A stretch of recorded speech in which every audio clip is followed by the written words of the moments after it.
Hi there, today I'm going to show you how to do print head alignment on an Epson WorkForce 2510.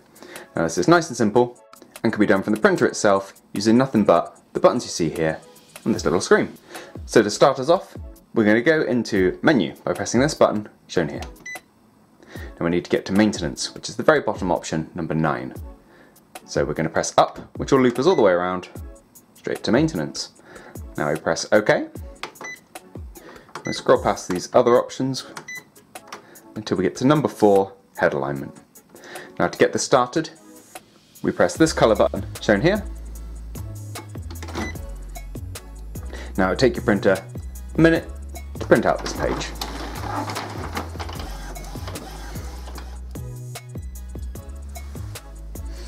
Now, you'll eventually be presented a bit of a strange looking page, broken down hashtags and lots of numbers for the different patterns. And what we're looking for is the one with the best alignments, the one with the best result, the least lines on it, and like the crispest square of colour.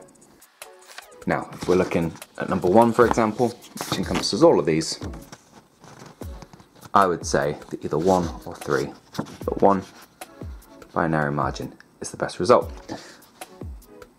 So to indicate that to the printer, rather than using the number pad that's on there, you actually use these arrows here. So I'm going to take that down to 1 and press OK. And now we just repeat this, running down 2, 3 and 4, finding the best results from each section.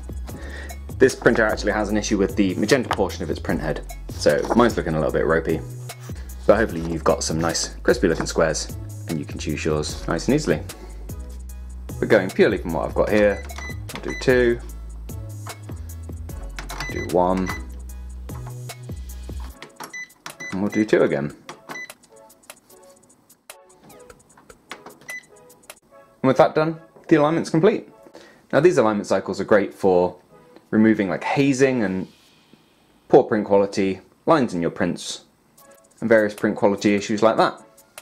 Now hopefully this has resolved any print quality issues you were having. If anything persists, I would recommend checking out our video on running cleaning cycles for this particular printer. It's likely there's a genuine blockage like I've got with the magenta that can hopefully be resolved with those cleaning cycles and test pages. But I hope you found what you're looking for here. If you have, please do let us know with a like. If there's anything else we can help with, please do let us know down in the comments. Otherwise, thank you for watching, and we'll see you next time. Take care. Bye bye.